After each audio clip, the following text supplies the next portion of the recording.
The following Dungeons & Dragons actual play podcast is based on real events from the history of American crime. Some of this imagery might be upsetting. Listener discretion is advised. Infinite power, infinite power, infinite power, infinite power, infinite power, infinite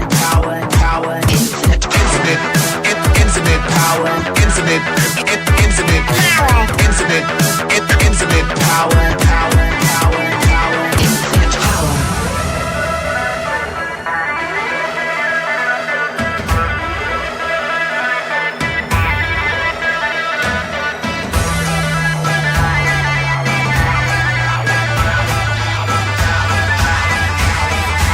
Infinite power. My bosses aren't going to be happy about this. Joseph, my friend, we've been trying to do it this entire time. These two investigators are just not allowing us to do our job. Well, we weren't done doing our job. You can do your job after we're done with our job. Your job involves contaminating the scene. Our job cannot be done after you do your job, though. Why? The person just kind of goes, "Can you put the burn marks back on, please?" Paul, can you? So you see this magic light up from Paul, and there are fresh scorch marks on Tate's chest. Are they the same scorch marks, or are they just him making new scorch marks? He's making new ones. And the person just kind of like lights up. It says, "Okay." Okay, we just clear the room. And he kind of like leans over to his friend and goes, "They just incriminated themselves." Yeah, no kidding. And Paul looks at his hands, and he's a little perplexed about how he was able to do that. Aelos would notice that. So in my mind, Aelos is kind of standing not directly behind Paul, but almost. And Aelos notices off to the side there's a vase, like not a big vase, but something that he could pretty easily pick up and smash. He sees a torch on the wall that has gone out, and he also sees a picture frame set up on a little end table of Tate and it's a portrait of Tate at an award ceremony. And given the head injury and Aelos' fear of Paul remembering anything, I think that these very breakable and hittable objects would all stand out to him. Just saying. Okay. I will walk over to the vase and kind of peer in. Do I see anything inside it? No, it's purely decorative. There's no flowers or anything. I'd also, we came here because Paul was looking for his friend Leslie. Yes. So I might ask Paul, Paul, hey, so we were looking for Leslie Grattain. She's not here. And, yes. But do you think she'll be by soon-ish? Paul stands up and he says, "Oh, thank you, Aelos, for keeping me on task. I became so distraught. And like, as I said, this man was no saint. But perhaps knowing that the mourning that my friend Leslie will be going through when she finds out, if she doesn't already. So, Nim, Aelos, you two please proceed with this ceremony that you wish to perform, so we can go about trying to find my friend Leslie." And so obviously Percy would have heard this. Percy kind of peeks up and he starts thinking like really quick, and it just goes, "Grattain? Leslie? You know what? I read about her in this book, and I threw it right over here." And he starts motioning again to where Nim is. It's like, if you guys are looking for her, I think she's written down in this book. Maybe there's some info about her. Paul says, yes, I think she's tried to write some books before. Their family they're very helpful in the community. I think they've written some sort of advice for people before.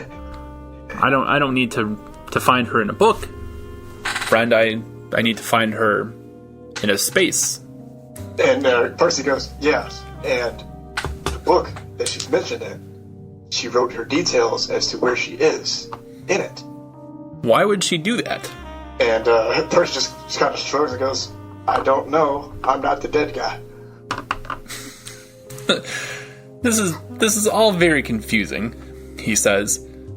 I feel a bit of sympathy for Mr. Greenhorn outside. Certainly we need to work on our communication skills. But nevertheless, whatever book is over there, I'm sure, I mean, I don't remember reading, but I must have seen before. And this lark about putting her information in a book, I don't know about that. My friends here have been asking all night to go out drinking. I wish to check a few... Brothers of the Cloth, huh? Yeah. He says, there's something to be said about their appreciation of... Their appreciation of the spirits. The person just goes, well, yeah. But more than one way. my friend Leslie has a sweet tooth. She wouldn't be. So I would just like to check. I would just like to go for a drive and clear the air, get some air, try to clear my head. I have much to think about. Your Praise be to the friend.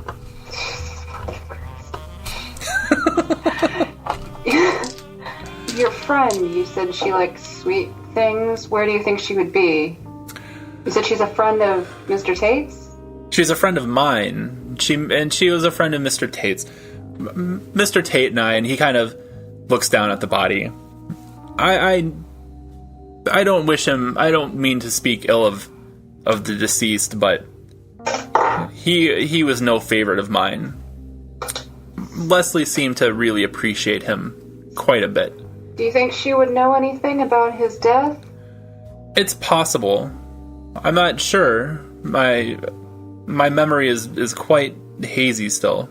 Okay, that's fair and understandable, but you said, where do you think she would be right now? Any number of different sweet shops, bakeries, eateries. Best by chocolate, isn't She has an appreciation of parts of the nightlife of our fair city, but she is not.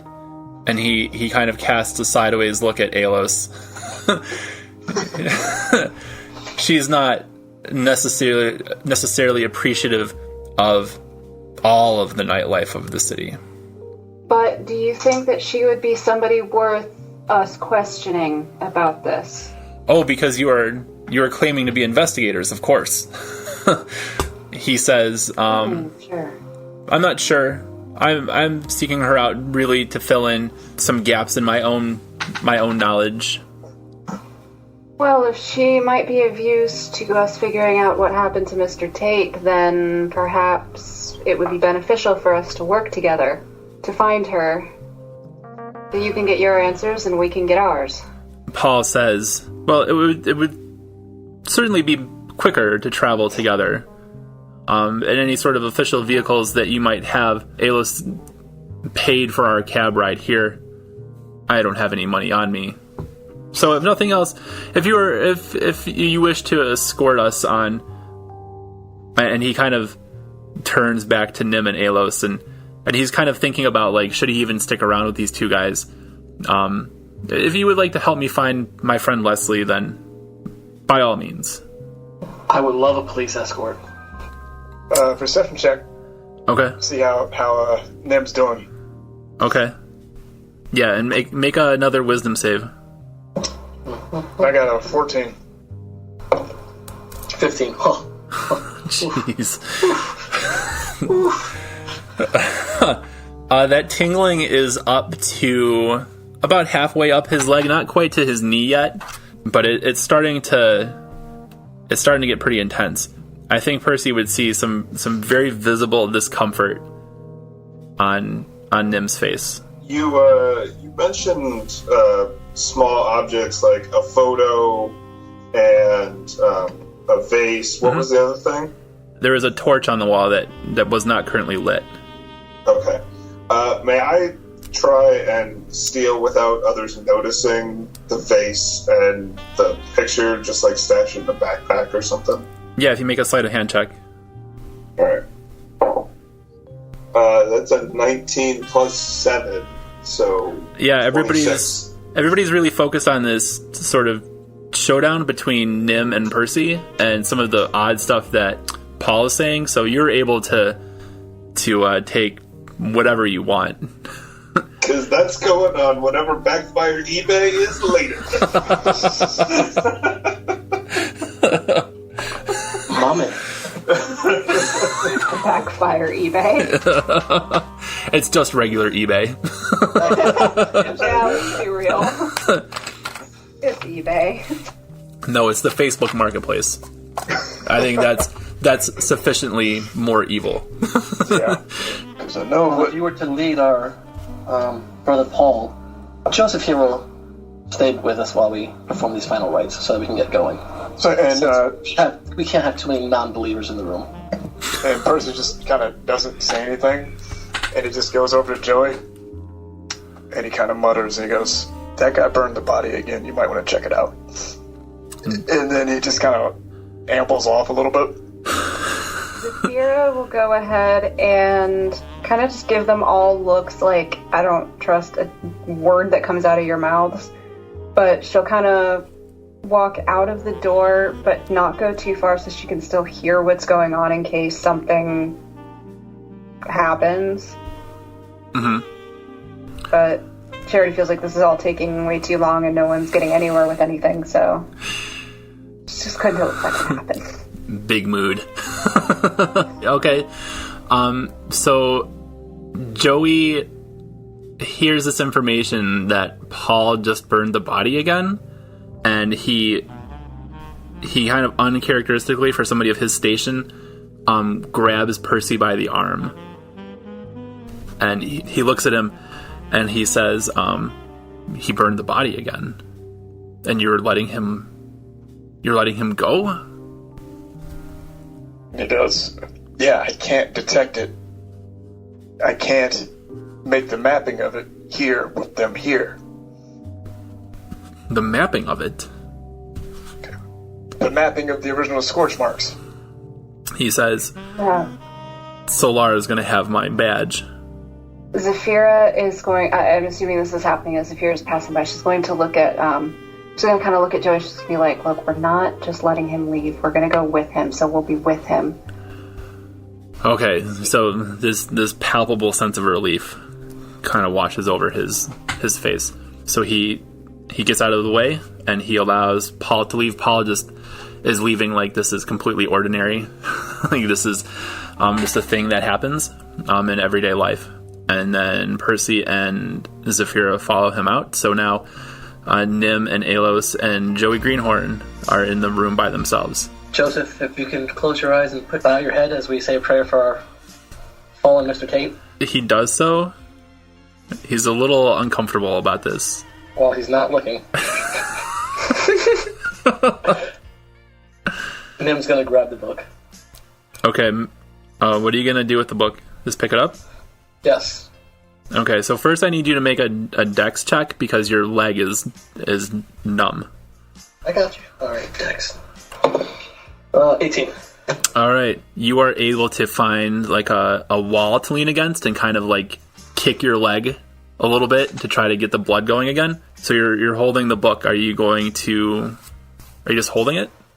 Or are you gonna look? Once I grab it, because I still feel the pain, Yeah. my brothers, so I feel the spirit rising up inside me. I throw my hands up into the air, and I'm looking at Milos, trying to motion to him to open his bag. I will play along. Here we go. I'll try to toss this bag. Make one more wisdom save before you do. Alright. Woohoo! 17 plus 2, 19. Man. I don't ever roll like this. Alright. So you have the book. Are you going to try to throw it into the bag? Yeah, I mean, if I'm doing okay, I might as well just put it in the bag. Yeah. Yeah. So I'm just gonna put it in his bag, Okay. and then, please, oh great, I start going through my medallions, trying to find out which god I'm gonna pray to right now. Tate was just a human, right? Yeah. I think so. Let's see. He was a human or a half-elf. I can't remember what we said he was at the beginning. I was pretty sure it was human. Yeah. I guess we'll just pray to, as always, good. Helm. Oh, great Helm. Please take the soul of this man, Desmond Tate, into your arms. And take him into your glory. Praise be. Praise. Hey, let's go. Okay, so you guys leave.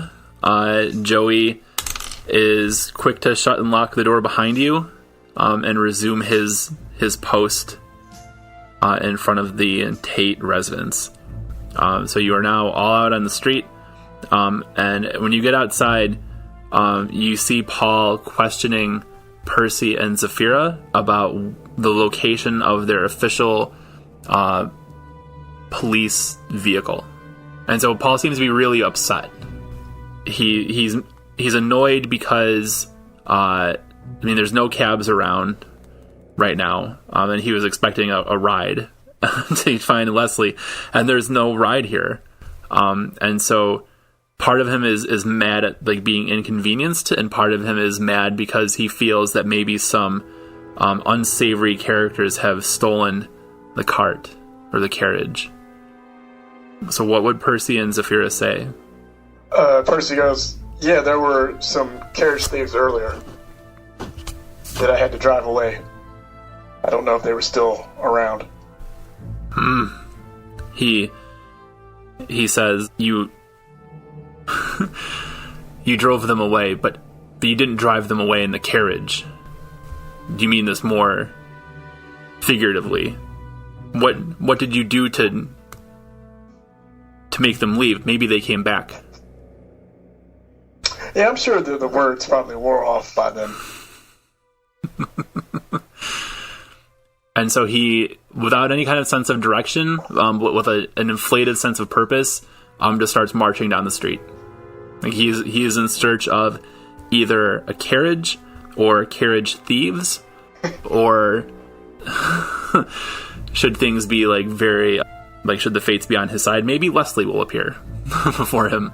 But he's a man on a mission. Zafira is gonna just kind of look at Percy and kind of mutter to him under her breath, can I please just witch bolt this motherfucker right now? Please. Just a little lightning damage. And Percy goes, you might want to ask his friends first. I don't really know him. I don't really care.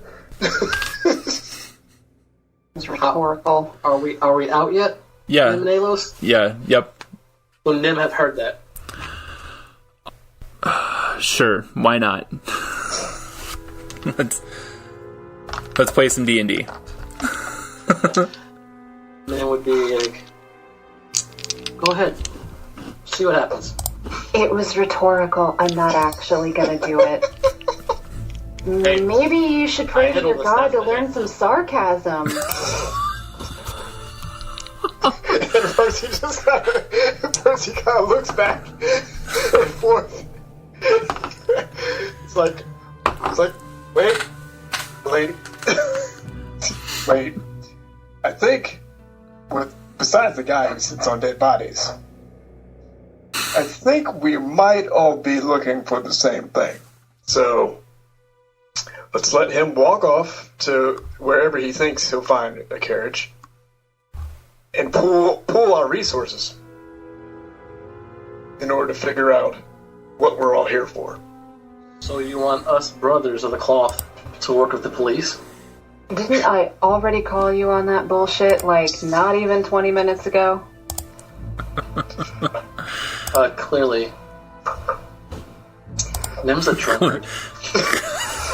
And he never lets down the character. Clearly. All right, let's get out of the middle Would I of the dress? street. I dress like a priest if I weren't a priest? I know a lot of people who would do that.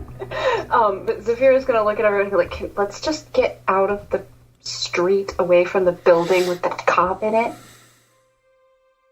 and go talk, all of us. Wait, what just happened? What did you just say? Away from the building, let's just all... The building with the what? With the other cop in it. No, there was no other.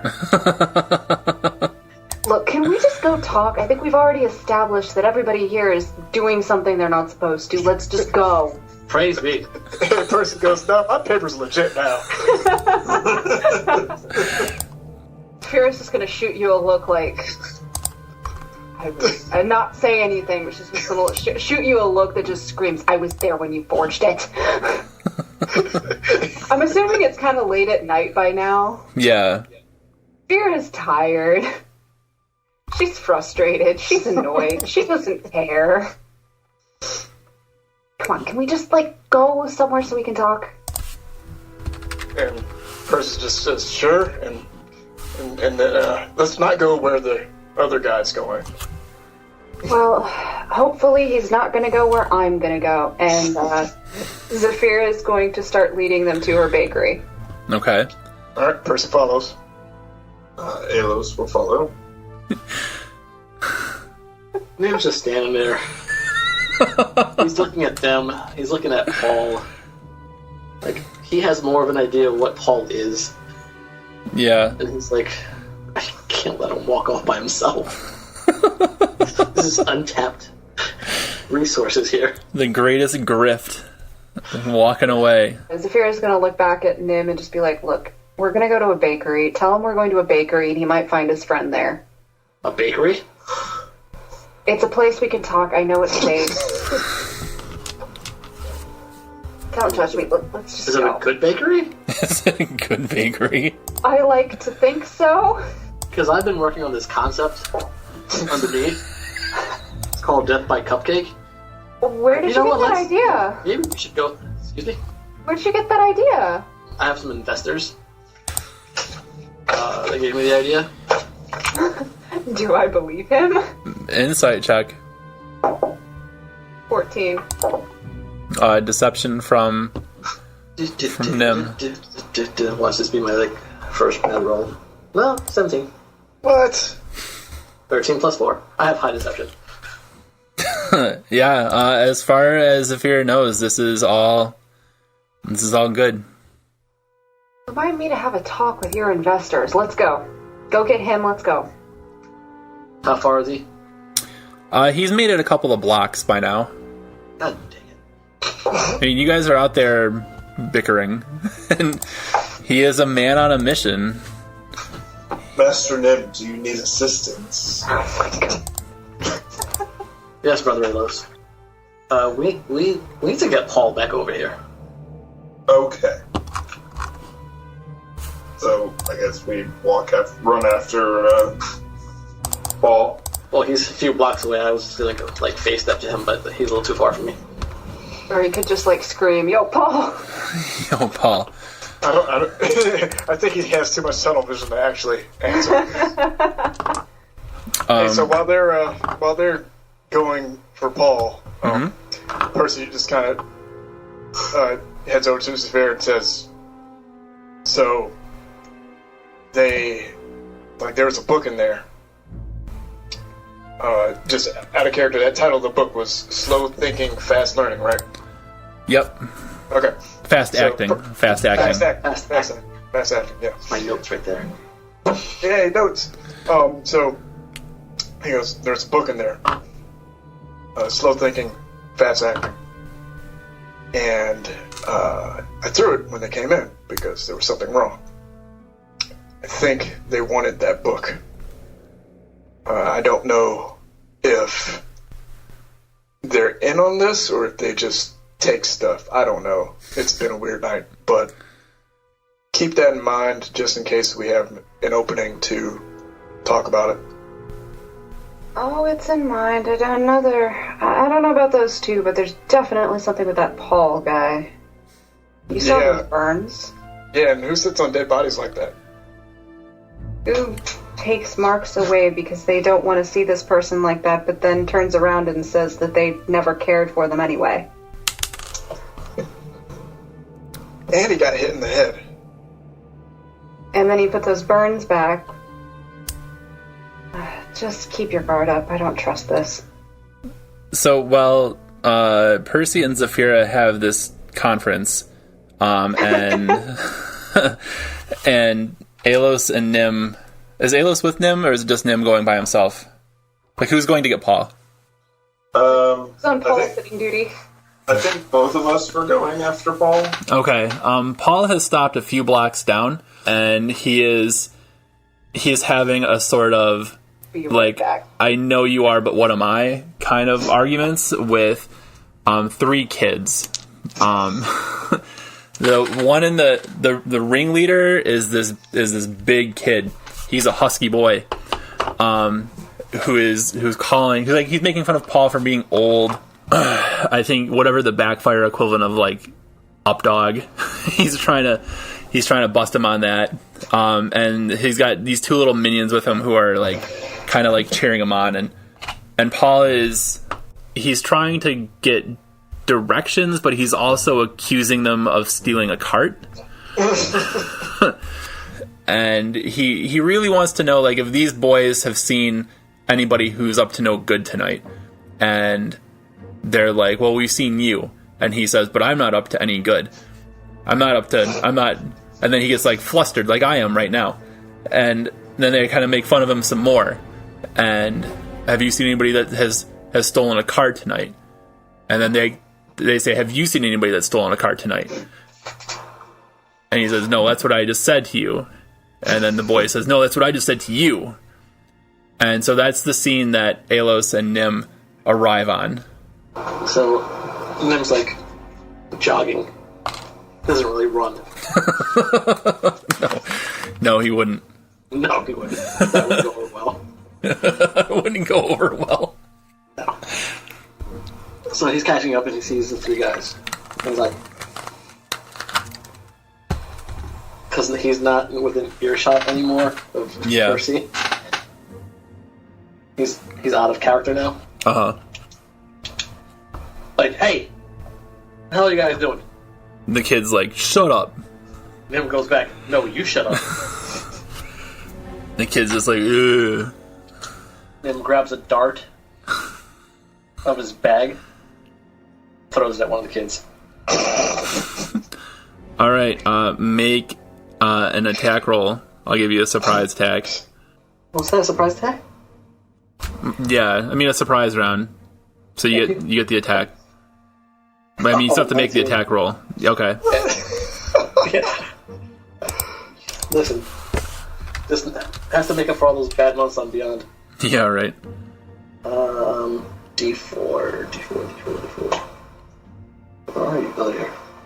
That's 1, so 5 damage. Alright. Let me pull up the stats for these 2. Alright, so roll initiative. What did you get me into? Same thing I got you into. Oh, wait, no, you got me in trouble last time. No, they're too far away for me and Percy to see them. Or You'd see it, and I want you guys to roll into the initiative, but you're going to miss the first probably 2 rounds and use your movement to catch up. What I rolled. There we go. There we go. It's over. 13. 15. I rolled a 16. Alright, so Alos, and then... Could you guys run me through it again? I know Alos is first and Nim is last. I rolled a 13. I rolled a 15. Okay, so Alos, Nim, Zafira, and... Hi again, everybody. This is Dr. Andy Wilczak. I wanted to say thanks again for taking time to listen to the show. We really appreciate it. The reason why I wanted to make Strength Check into an actual play D&D podcast, when there are so many other actual play shows out there that are probably way better than anything that I could do, is I want to draw your attention to a project that I'm a part of here in northeastern Pennsylvania. We're calling it Play for Progress, and the idea is to use D&D and eventually, hopefully, probably other tabletop games to help middle school and high school kids who are struggling with mental health problems or addiction issues, or who feel alienated or isolated in some way. This part of Pennsylvania has been hit really, really hard by the opioid crisis. This part of Pennsylvania has a very high alcoholism rate. And this part of Pennsylvania is diversifying very quickly, and there are those who have capitalized on that to try to create more conflict between people. So we have a lot of kids here who are alone and who are suffering, and suffering mightily. So what we're doing, and the point of this message now, is to just let you know that we are raising money to make Play for Progress a sustainable force for good in the northeastern Pennsylvania area. If you have even $5 to spare for us, you can go to GoFundMe.com/playforprogress with hyphens between the words, so play-for-progress. And anything that you can give us will go a long way towards making us sustainable. Thank you.